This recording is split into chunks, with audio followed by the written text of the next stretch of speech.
What happens when a liberal professor tries to publicly humiliate a student and realizes she just challenged a genius? She wasn't just dealing with any student. Oh no. She had just picked a fight with a certified 170 IQ prodigy. Barron Trump. Trust me, by the time this story is over, your jaw on the floor. But before we dive in, let me know in the comments, where are you watching from? At one of the most prestigious universities in America, Dr. Linda Markham's advanced calculus class was infamous for two things: her brilliant mathematical expertise and her increasingly blatant political agenda. As students trickled into the lecture hall that morning, a palpable tension filled the air. The whiteboard, usually covered in intricate equations, had something different written on it today. Just one phrase. Today's topic: redefining academic priorities. Sitting quietly in the back of the room was a tall, reserved young man, dressed in a flawlessly pressed black suit. His classmates didn't know much about him personally. He wasn't the type to seek attention. But everyone knew his name, Barron Trump. What they didn't realize: beneath that quiet, composed exterior hid a mathematical mind that was about to stun everyone in the room. Dr. Markham started her lecture. But something felt off. Something was off. Different. Her usual confident stride? It felt almost aggressive as she paced in front of the class. Mathematics, she declared, while important, must make room for more pressing social discussions. A few students shifted uncomfortably in their seats as she went on, outlining her new, balanced curriculum. Slowly, Barron raised his hand. The professor's eyes narrowed. She clearly hadn't expected to be challenged today. Dr. Markham's lecture quickly shifted from a discussion about curriculum changes into something far more revealing. In today's world, she continued, her tone laced with condescension, we must focus less on abstract theories and more on the real-world applications of social justice. The air in the room, heavy. Then she pulled up a PowerPoint slide, but instead of calculus equations, what appeared on the screen were statistics about gender representation in STEM fields. Some of you, she said, her eyes sweeping meaningfully across the room, landing on certain students, might need to accept that your privileged position here doesn't necessarily reflect merit. Barron's hand remained raised. Steady. Patient. Students glanced at him, then at each other. A few nodded slightly, grateful that someone was willing to speak up. But Dr. Markham? She wasn't finished. Her voice sharpened as she clicked to the next slide. For example, she continued, family connections and wealth can create artificial advantages in education. The implication? Crystal clear. A few students turned to see how Barron would react. But his face, unmoved, his hand, still raised. And finally, after what felt like an eternity, Dr. Markham had no choice but to acknowledge him.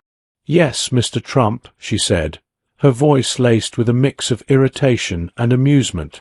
Do you have something to contribute to our discussion on privilege and education?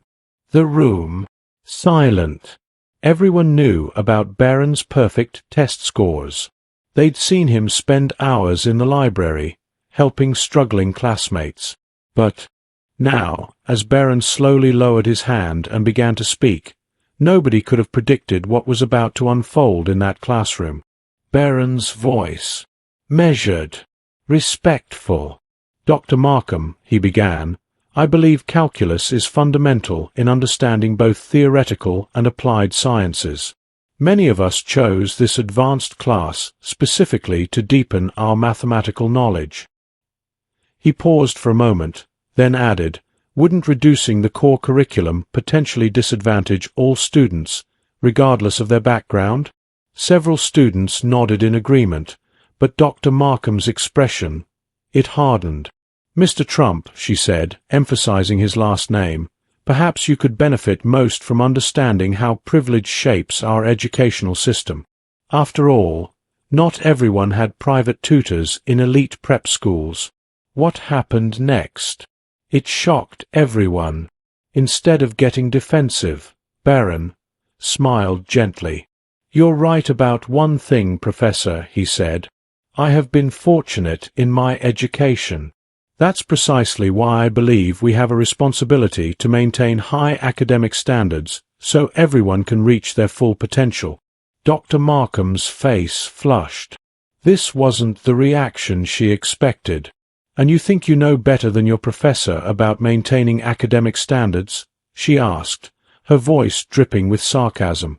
"Tell me, what makes you such an expert on mathematical education?" "I'm not claiming to be an expert," Barron replied calmly. "I'm just a student who loves mathematics and believes in its power to transcend political divisions." He gestured toward the equation-free whiteboard. "Instead of debating privilege," he suggested, "couldn't we spend this time exploring the beautiful complexities of calculus?" The class held its breath. Dr. Markham's eyes narrowed dangerously as she slowly walked to the whiteboard, marker in hand. "Very well, Mr. Trump," she said. "Since you're so passionate about mathematics, let's put that passion to the test." She began writing quickly, crafting something that made several students gasp as the equation took shape. This wasn't just any calculus problem. No, it was the kind of complex integration that even graduate students would struggle with. But what Dr. Markham didn't realize, she had just opened a door that would change everything. The equation sprawled across the board, a multivariable calculus problem involving complex integration and series expansion. "Since you're so concerned about maintaining standards," Dr. Markham smirked, "why don't you show us how it's done? Unless, of course, you'd prefer to discuss your privileged background instead." The challenge hung in the air. Several students shifted uncomfortably, realizing this was a clear attempt at public humiliation. One student even muttered, "That's graduate-level stuff." But Barron's expression, unchanged, his composure, unwavering. "Of course," he said quietly, standing up. "I'd be happy to try." As he walked toward the front, Dr. Markham's smirk widened. She had chosen this problem specifically because it required techniques she hadn't taught yet. Techniques far beyond the scope of their coursework. But something in Barron's calm demeanor, it made her smile falter slightly. He took the marker from her, studying the equation with genuine interest, not the fear she expected. A few students leaned forward, sensing that something unexpected was about to happen. "Before I begin," Barron said, turning to the class, "I noticed this problem has multiple possible approaches. Would you prefer I use the standard method, or would you be interested in seeing a more efficient solution I learned while studying Leonard's original papers?" Dr. Markham's expression froze. The casual reference to Leonard's work, it caught her off guard. "You've read Leonard's original papers?" she asked, unable to hide her surprise. "Yes," Barron replied simply. "In German. The translations don't quite capture the elegance of his methodology." He turned back to the board, marker poised. "But perhaps we should let the mathematics speak for itself." The silence in the room, it deepened.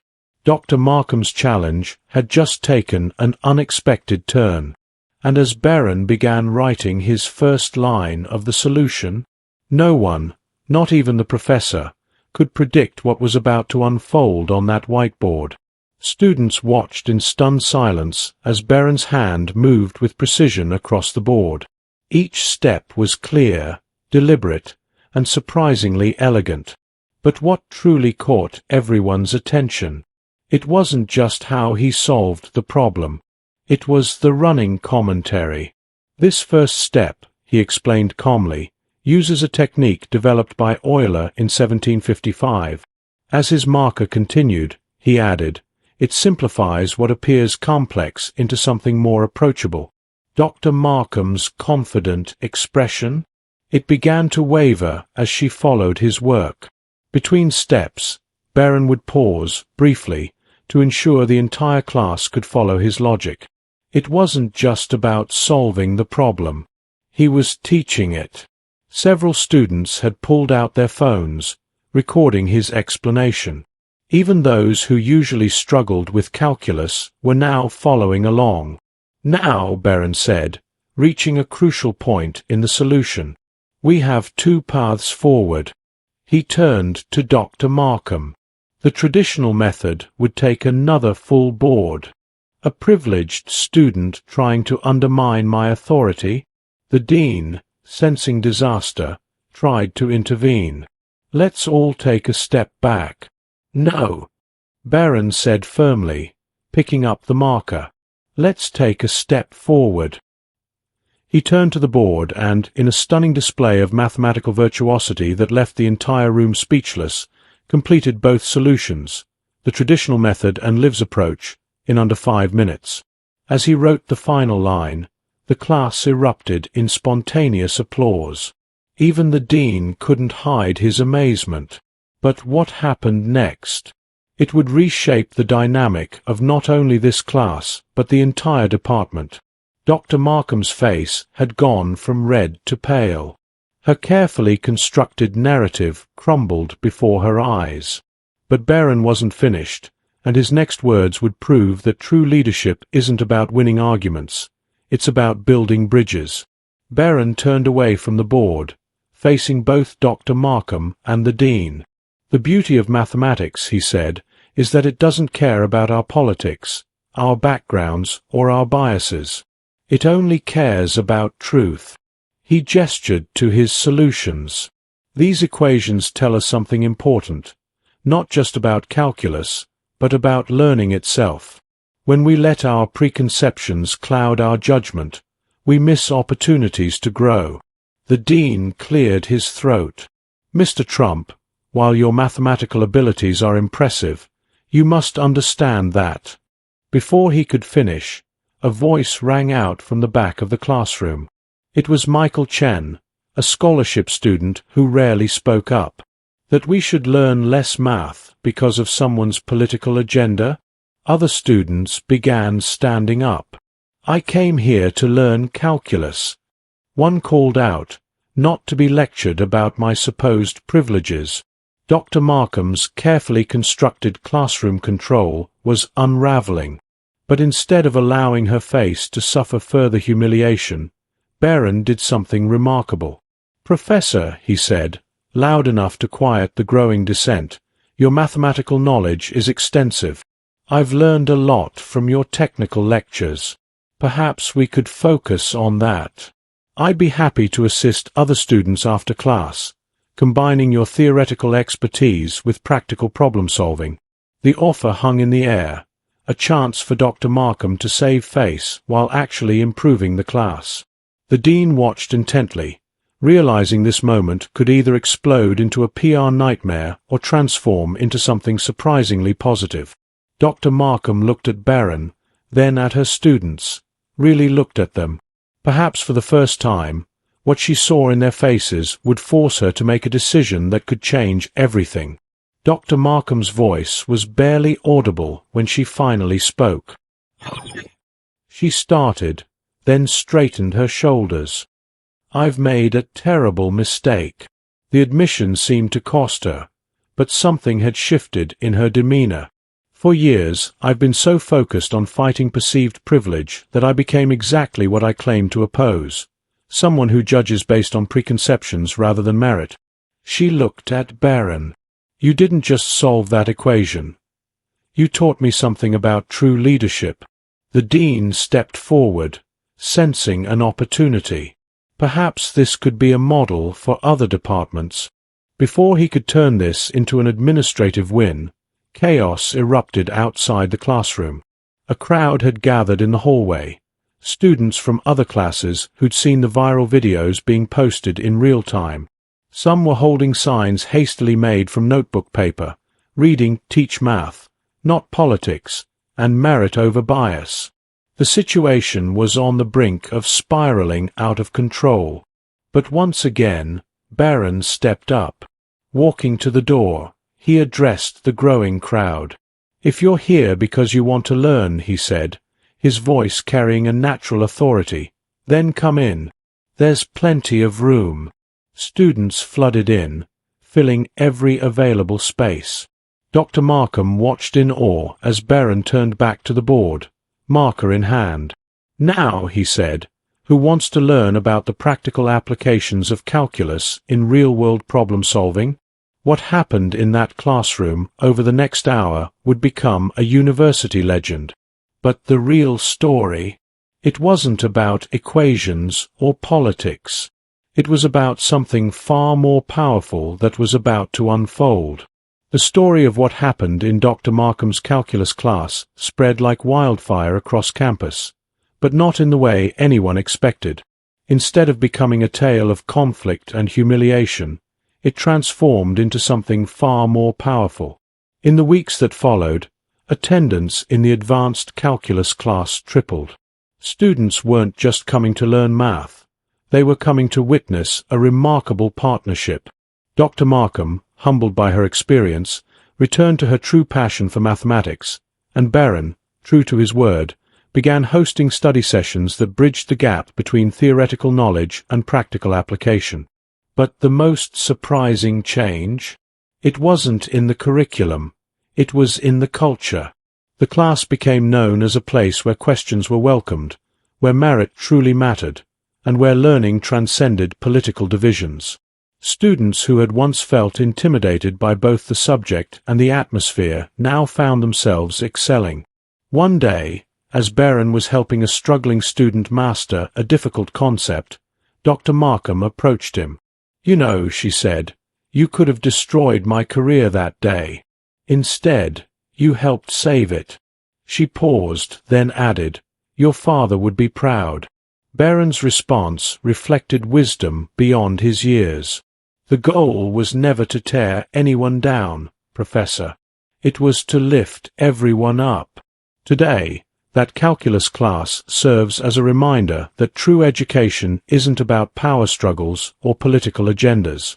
It's about the pursuit of knowledge, the courage to stand up for what's right, and the wisdom to do so with grace. And Barron Trump? He still sits in the back of the class, still helps struggling students, and still believes that the greatest privilege of all is the opportunity to learn, and to help others do the same. If you enjoyed this story, don't forget to like and subscribe. Tell us in the comments what you thought about this episode. See you in the next video.